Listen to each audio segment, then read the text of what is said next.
오늘은 출애굽기 15장 24절에서 25절 말씀입니다. 백성이 모세를 대하여 원망하여 가로되 우리가 무엇을 마실까 하매 모세가 여호와께 부르짖었더니 여호와께서 그에게 한 나무를 지시하시니 그가 물에 던짐에 물이 달아졌더라. 거기서 여호와께서 그들을 위하여 법도와 율례를 정하시고 그들을 시험하실세. 아멘.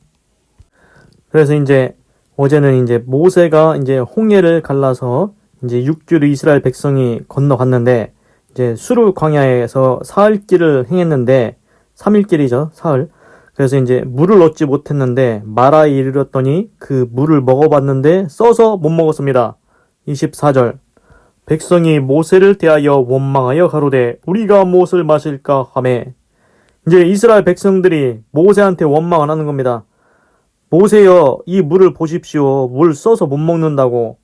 우리가 무엇을 마실까? 그래서 영어로 보면은 그럼블이라고 나옵니다. 그럼블. 이빨을 갈면서 원망을 하는 겁니다. 불평을 하는 겁니다. 모세, 당신이 우리를 여기 이끌어와서 왔는데 그 마라에 있는 물이 너무 써서 우리가 물 못 먹어서 이 광야에서 죽게 생겼다. 이렇게 모세한테 이스라엘 백성이 원망을 하는 겁니다. 그래서 여기서는 제가 생각할 때 뭐냐면은 이스라엘 백성들이 애굽에서 얼마나 노예생활, 종생활을 했습니까? 거기서 건져내달라고 자기네들이 부르짖었지 않습니까? 그러면 거기서 꺼내줬으면은 그것만으로도 감사해야 되지 않습니까?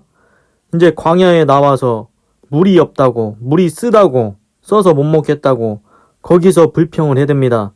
모세가 그들의 아버지입니까? 부모입니까? 같이 나온 거 아닙니까? 그러면은 서로 같이 협력해서 물을 찾든지 물을 어떻게 구할 방법을 찾아야 되지 않습니까? 모세만 원망을 하는 겁니다. 그런데 실상 모세만 원망하는 게 아니고 그 모세 뒤에 있는 하나님도 들으라고 원망을 하는 것 같습니다. 이거 참으로 안 좋은 태도입니다. 이게 가정이든 국가든 어떤 기업이든 다 비슷한 것 같습니다. 그 리더가 되는 사람이 끌고 가지 않습니까? 그러면은 당연히 좋은 점도 있고 어려울 수도 있습니다. 좋은 때도 있고 어려울 때도 있지 않겠습니까? 그런데 어려울 때 같이 힘을 줘야지 거기서 불평하고 원망을 해야 되면은 그 리더가 어떻게 끝까지 이끌고 가겠습니까? 그래서 원망하고 불평하는 태도는 좋은 것 같지 않습니다. 25절. 모세가 여호와께 부르짖었더니 여호와께서 그에게 한 나무를 지시하시니 그가 물에 던짐에 물이 달아졌더라. 거기서 여호와께서 그들을 위하여 법도와 율례를 정하시고 그들을 시험하실세. 그래서 모세가 하나님께 부르짖습니다. 그래서 모세는 무슨 일만 생기면 이스라엘 백성이 원망하고 불평하면 어디에 가서 얘기합니까? 모세는 하나님만 바라봅니다. 성경에 이런 구절이 있습니다. 내가 산을 향하여 눈을 들리라. 나의 도움이 어디서 올꼬 천지를 지으신 여호와에게서로다. 다윗도 하나님만 바라보았습니다. 모세도 하나님께 나아가서 부르짖습니다. 하나님, 이스라엘 백성이 물이 써서 못 먹는다고 불평하고 있습니다. 원망하고 있습니다. 어떻게 합니까? 그래서 모세가 하나님께 부르짖습니다. 그러니까 하나님께서 응답하십니다. 모세한테 한 나무를 지시하십니다. 그래서 모세가 그 나뭇가지를 물에 던집니다. 그러니까 물이 달아졌습니다. 희한하지 않습니까? 하나님의 역사이고 기적입니다. 여기서 알 수 있는 건 하나님께 부르짖었더니 하나님께서 답을 주신다는 겁니다. 그 나무를 지시하시고 모세가 그 나무 조각을 넣었더니 달아집니다. 그런데 신기하게 우리 지금 사는데도 그런 게 있습니다. 감초라는 거 있지 않습니까? 약재. 그 감초를 물에다 넣고 끓이면은 물이 엄청 달아집니다. 거기에서 감초를 넣는지 어떤지는 모르겠지만 하나님께서 한 나무를 지시하셔서 모세가 그 나뭇가지를 물에 넣었더니 달아졌습니다. 하나님은 기도에 응답하시고 쓴물도 단물로 바꾸실 수 있습니다. 그래서 거기서 여호와께서 이스라엘 백성을 그들을 위해서 법도와 율례를 정하시고 그들을 시험하실세. 거기서 하나님께서 이스라엘 백성을 위해서 법도와 율례, 법을 정해줍니다. 그리고 이스라엘 백성을 시험하십니다.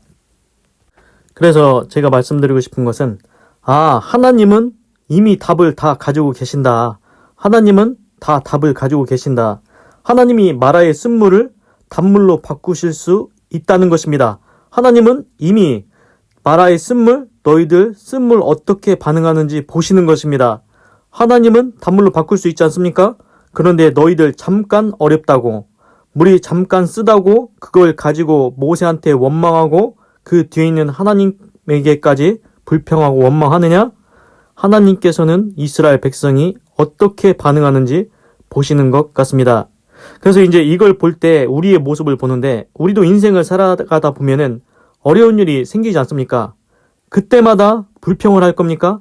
조금 또 지나다 보면은 좋은 일도 생기지 않습니까?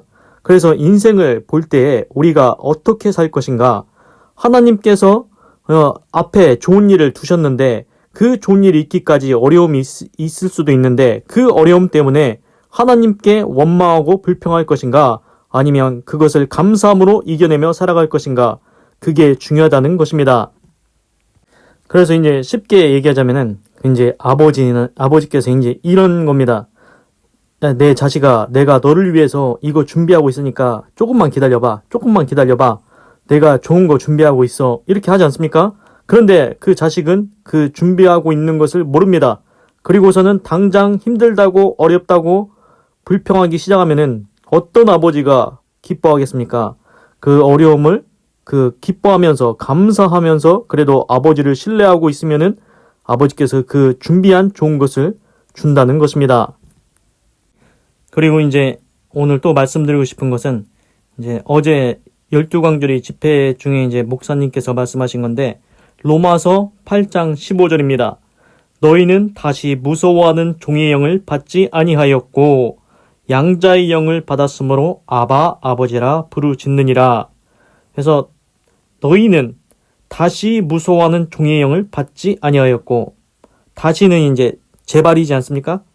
그래서 이제 무서워하는 종의 영은 뭐냐면은, 우리가 죄를 지면은 죄의 싹은 사망입니다. 그래서 그 죄의 값이, 죄의 대가가 사망이라는 것입니다. 그래서 죄의 종이 되고 결국 사단의 종이 됩니다. 제가 이제 사단은 이제 타락한 천사라고 말씀드렸죠. 그 음악을 관장하는 루시엘이 타락해서 루시퍼 사단이 됐는데, 그 음악의 천사장이 그 밑에 있는 그 다른 타락한 천사들 같이 내려와서 사단 밑에 이제 귀신들, 그 미혹의 영들, 이렇게 같이 타락한 영적인 존재들이 있습니다.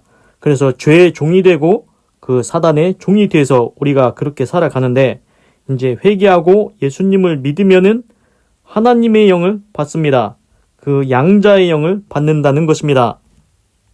그래서 이제 뭐냐면은, 우리가 죄의 종이 됐지 않습니까? 죄의 싹은 사망.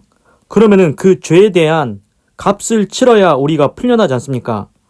예를 들어서 내 자식이 떡볶이집에 가서 떡볶이를 5,000원어치 먹었습니다. 그런데 돈을 안 내고 나왔습니다. 그러면은 부모님한테 전화합니다. 당신 자식이 5,000원어치 떡볶이 먹고 갔으니 5,000원 빨리 내고 가세요. 이렇게 전화가 오지 않습니까?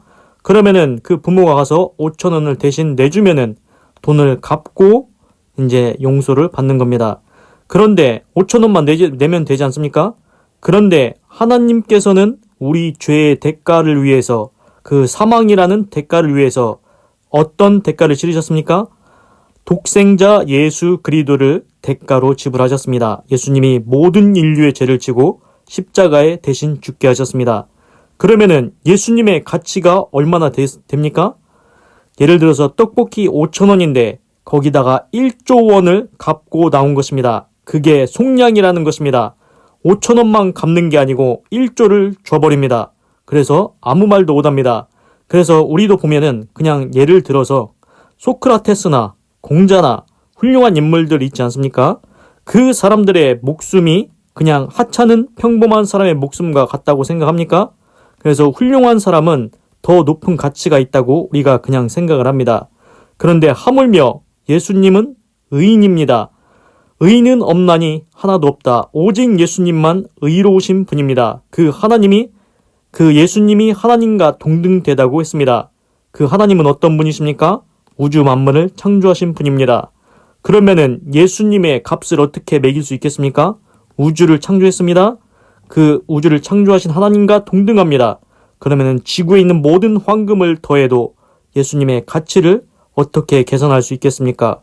그것처럼 하나님께서는 나의 죄를 위해서 예수님이라는 너무 큰 그 가치를 지불하셨다는 것입니다. 그래서 실제적으로는 나의 죄에 대한 내 죄값의 크기만큼만 지불하면 되는데 하나님께서 우리를 속량하시려고 그보다 더욱 큰 가치, 상상할 수 없는 아주 큰 가치로 그 가치 예수님을 대신 지불하셨다는 것입니다. 그래서 우리가 그냥 생각할 때는 내가 예수님을 믿긴 믿었는데 회개하고 용서받고 예수님을 믿었는데 내가 또 죄를 지었네. 하나님 잘못했습니다. 그러면서 우리가 죄책감을 느끼지 않습니까? 그런데 그 예수님이 십자가에서 죽으실 때 우리의 과거와 현재와 미래에 질 모든 죄까지 다 지고 죽으셨다는 것입니다. 나 혼자만의 죄만 사하신 게 아니고 지금 살고 있는 지구상의 모든 인류, 그리고 과거와 현재와 미래에 나올 내 손자와 손주와 증손자, 고손자 쭉 나올 모든 예수님 믿는 모든 자들의 죄, 이 세상이 멸망할 때까지 나타날 모든 사람들의 그 죄를 지고 죽으셨다는 것입니다. 그만큼 예수님의 값이 엄청나다는 것입니다. 제가 떡볶이 5,000원인데 일주라고 얘기했지요? 그것처럼 엄청나게 큰 가치로 지불하셔서 모든 인류의 죄를, 앞으로 있을 모든 인류의 죄도 다 용서하시게 하셨다는 것입니다. 그 죄에 대한 값을 예수님의 희생으로 치르셨다는 것입니다. 그래서 이제 우리가 예수님을 믿고 양자의 영을 받았다. 그래서 양자라는 게 뭐냐면은 그 옛날에는 보면은 그 주인이 있으면은 주인집 아들 있지 않습니까? 그리고 또 왕이 있으면은 왕의 아들 있지 않습니까? 예를 들어서 왕의 아들이 그 거리에 나가가지고 너는 나랑 형제를 하자. 그렇게 하면은 그 거리에 있던 하찮은 사람도 그 왕의 아들로 생각된다는 것입니다. 그것처럼 하나님이 예수님을 보내셨습니다. 그러면 예수님이 내 죄를 위해서 십자가에 죽으셨다. 그러면은 하나님께서 신약성경에 말씀하셨듯이 영접하는 자, 곧 그 이름을 믿는 자들에게는 하나님의 자녀가 되는 권세를 주셨으니, 그래서 하나님께서는 우리가 예수님을 믿으면은 너는 내 자녀다. 이걸 인정해 준다는 것입니다. 그렇습니다. 우리는 죄가 있습니다. 그런데 우리가 예수님을 믿으면은 너는 죄인이지만 너를 의인이라고 칭해 주겠다. 이 신칭이 믿음으로써, 네가 예수님을 믿음으로써 너를 의롭다고 칭해 주겠다는 것입니다. 그래서 예수님을 통해서 우리가 그 구원받을 수 있는 것입니다. 그래서 너희는 다시 무서워하는 종의 영을 받지 아니하였고 양자의 영을 받았으므로 아바 아버지라 부르짖느니라. 우리가 이제 예수님을 믿고 의롭다 여김을 받고 하나님의 자녀가 되는 권세를 얻었습니다. 그래서 천국의 상속자도 되었습니다. 그러면은 우리가 할 수 있는 게 있습니다. 아바 아버지라 부르짖느니라. 여기서 아버지는, 아바는 아빠하고 우리가 얘기하지 않습니까? 그거는 이제 사랑을 나타냅니다. 우리가 하나님을 사랑할 수 있습니다. 그래서 손주가 할아버지한테 수염을 붙잡고 사랑합니다 해도 혼내지를 않습니다. 그런 아빠입니다. 그리고 그러면은 아버지는 무엇입니까? 아버지는 두려움으로 경외하라는 것입니다. 우리가 사랑과 경외를 동시에 해야 된다는 것입니다. 하나님이 우리를 사랑하시지만 우리가 하나님을 막대하면 되겠습니까? 함부로 대하면 되겠습니까? 육신의 아버지도 우리가 사랑을 하지만 그 경외함이 있어야 됩니다. 선을 지켜야 되는 것입니다. 그 하나님의 권위를 생각하라는 것입니다. 하나님을 경외하라는 것입니다. 그리고 이제 마지막에 부르짖느니라 이 구절이 있는데, 이게 이스라엘에서 유대인은 어디서 나온 거냐면은 이스라엘 사람들은 평생에 한 번인가 두 번인가를 그 예루살렘 성전에 간다고 합니다. 그래서 이제 그 어려울 때 자기 돈을 다 모아가지고 먹을 것, 입을 것 챙겨서 가는데, 그 가는 도중에 강도들이 있다고 합니다. 거기서 그때 중요한 것은 금이나 은 그게 아니고 그때는 겉옷, 속옷 이것이 귀중한 것이었다고 합니다. 그래서 그걸 뺏으려고 강도들이 지키고 있다고 합니다. 그런데 그 강도들 때문에 옷도 뺏기고 속옷도 뺏기고 이제 피를 흘리고 그렇게 하고 있을 때, 그때 이제 힘이 빠져갈 때 숨을 아낀다고 합니다. 그러다가 그 사람이 마지막에 어떻게 합니까? 내가 누군가 여기 지나가는 사람 한 사람이라도 있으면은 마지막으로 크게 부르짖고 소리 지르고 구해달라고 외치고 내가 저기 해야 되겠다. 그리고서는 숨을 아낀다고 합니다. 그럴 때 똑같이 그 예루살렘 성전에 가는 사람들이 많이 있지 않겠습니까? 그때 누군가를 보면은 소리를 지릅니다. 나를 도와주세요 하고서는 이제 정신을 잃지 않습니까? 그때 그 소리를 들었을 때 유대인의 문화는 반드시 도와줘야 된다는 것입니다. 그래서 히브리어로 크라쪼라고 있다고 합니다. 그게 부르짖는다는 뜻입니다. 마지막 혼신의 힘을 다해 부르짖으면은 그 소리를 누군가 들으면은 반드시 구해줘야 된다는 것입니다. 만약에 우리가 우리 아버지한테 아버지 나 좀 도와주세요 이렇게 외치면은 부르짖으면은 도와준다는 것입니다. 육신의 아버지도 나 좀 도와주세요 하면은 도와주지 않습니까? 하물며 하늘의 아버지께 아바 아버지여 나를 도와주시옵소서. 건강의 문제도 재물의 문제도 모든 인생의 어려운 문제도 하나님 도와주시옵소서 부르짖으면 하나님께서 도와주신다는 것입니다. 기도하겠습니다. 하나님, 오늘은 출애굽기 15장 24절에서 25절을 읽고 묵상해 보았습니다. 하나님, 이스라엘 백성이 그 마라의 광야에서 마라의 쓴물 때문에 모세한테 원망을 합니다. 우리가 어떻게 이걸 먹냐고. 하나님, 그런데 그 태도가 참으로 안 좋습니다. 애굽에서 탈출시킨 것만 해도 감사해야 되지 않습니까? 그리고 모세도 어떻게든지 좋은 물을 주려고 하지 않겠습니까? 그런데 모세한테 그 책임을 떠넘기고 원망을 합니다. 그 뒤에 있는 하나님도 원망하는 것 같습니다. 하나님, 우리는 이 이스라엘 백성처럼 어리석게 하나님을 원망하지 않게 하시옵소서. 인생을 살다 보면은 좋을 때도 있고 안 좋을 때도 있습니다. 어려울 때도 있습니다. 그때 감사함으로 하나님을 신뢰하며 이겨나갈 수 있도록 하여 주시옵소서.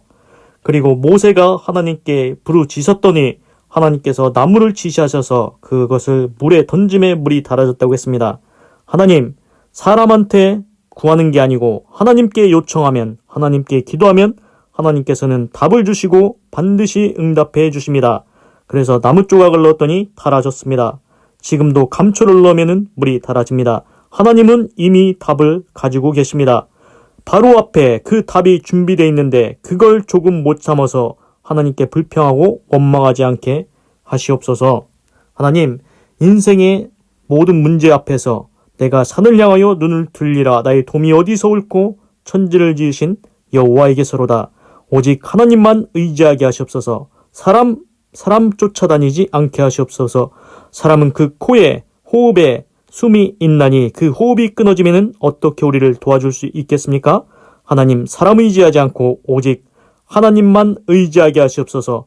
사람을 의지하면 우리가 비굴해지고 비참해집니다. 그러나 하나님을 의지하면 하나님께서 반드시 응답하시고 도와주실 줄로 믿습니다. 하나님, 그리고 로마서 8장 15절에서 하나님께서 우리한테 다시 무서워하는 종의 영, 사단의 종에서 우리를 풀어주시려고 속량하셨습니다. 죄의 싹은 사망인데 그보다 더 큰 가치, 우주를 지으신 하나님과 동등한 예수님을 십자가에서 대신 죽게 하셨습니다. 그 5천원만 갚아도 되는데 1조 원을 갚아주셨습니다. 하나님, 감사합니다. 하나님 말씀대로 이제는 회개하고 용서받고 예수님을 믿었사오니 그 예수님을 믿음으로 영접하는 자, 곧 그 이름을 믿는 자들에게는 하나님의 자녀가 되는 권세를 주셨으니 이제는 예수님 믿고 하나님의 자녀가 되게 하시고 천국의 상속자 되게 하여 주시옵소서. 하나님, 공자도 제자들이 물었다고 합니다. 공자님, 우리가 죽으면 어떻게 됩니까? 하니까 공자가 뭐라고 얘기했습니까? 살아서 일도 다 모르거늘 죽어서의 일을 어떻게 알겠느냐. 그렇습니다. 공자도 죽은 후의 일을 알지 못합니다. 그런데 죽은 후의 일을 아시는 분은 하나님과 예수님입니다. 제자들도 물었습니다.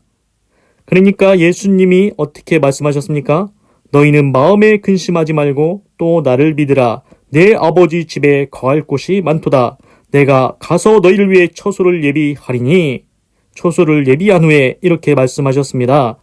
그렇습니다. 예수님은 천국이 있다는 것, 그 천국으로 오라고 말씀하십니다. 죽은 후의 일을 예수님은 다 알고 계시다는 것입니다. 이 세상에 어떤 사람도 죽은 후의 일을 알지도 못합니다.